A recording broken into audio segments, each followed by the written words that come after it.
ایک खूबसूरत और पुरस्कून गांव में करमदीन नाम का एक आदमी अपनी 3 बेटियों के साथ रहता था।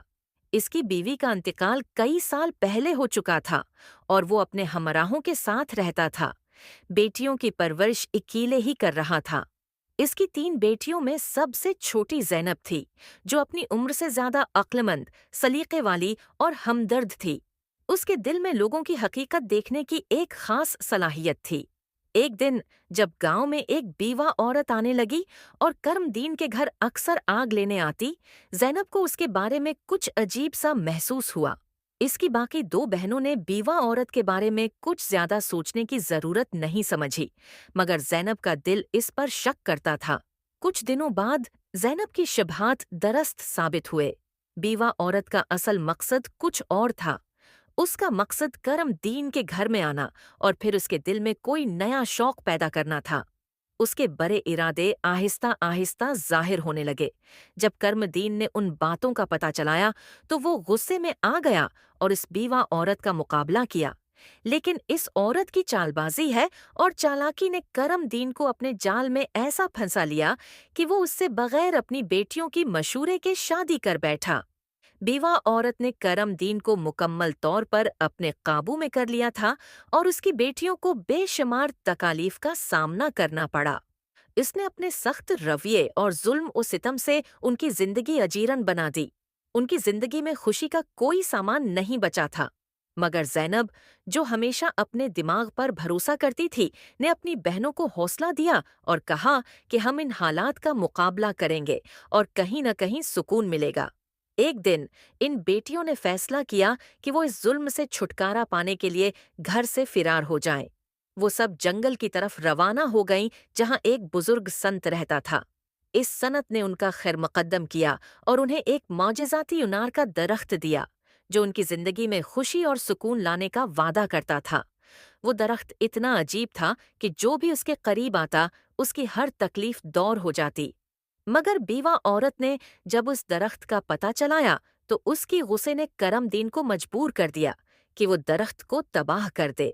करमदीन की आंखों पर बीवा औरत का जादू इस कदर चढ़ा हुआ था कि उसने वो दरख्त तबाह कर दिया। लेकिन बुजुर्ग संत ने अपनी सखावत जारी रखी और एक दूध की झील फराहम की, जो उन बेटियों की रोजमर्रा की जरूरियात को पूरा करती थी।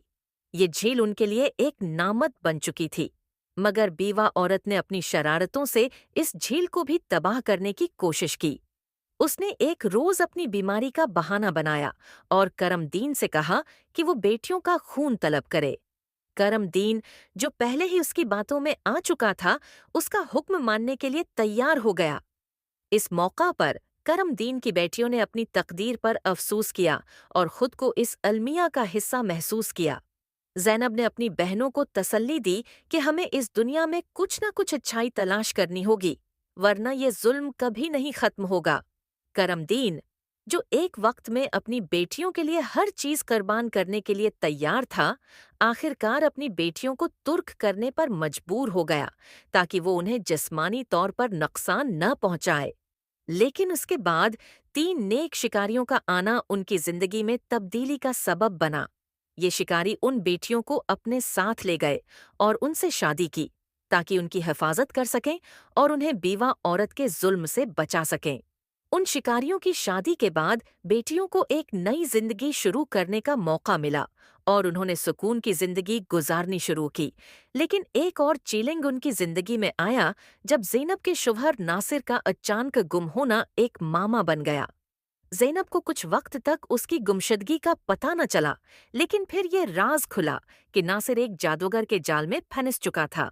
जादूगर ने नासिर को कैद कर लिया था और ज़ैनब की जिंदगी को मुश्किल बना दिया था। ज़ैनब, जो हमेशा खुद पर भरोसा करती थी, एक बार फिर अपने अंदर की ताकत को पहचानते हुए अपने बेटे की मदद से जादूगर के खिलाफ लड़ने का इरादा किया। ज़ैनब के बेटे ने बुजुर्ग संत की रहनुमाई हासिल की और जादूगर का मुकाबला करने के लिए जंग की।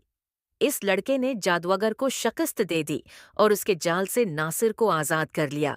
इसके बाद पूरा खानदान दोबारा एक दूसरे के करीब आ गया और बीवा औरत के जब्र से आज़ाद होकर वो सब अपनी जिंदगी में सुकून और खुशी तलाश करने में कामयाब हो गए। इस कहानी का सबसे अहम सबक ये है کہ مشکلات کے باوجود انسان کو اپنے ایمان اور حکمت پر یقین رکھنا چاہیے۔ زندگی میں آنے والی ہر پریشانی اور مصیبت کا مقابلہ ایمان کے ساتھ کرنا ضروری ہے تاکہ آخر کار انسان کامیاب ہو سکے اور فریب اور ظلم پر فتح حاصل کر سکے۔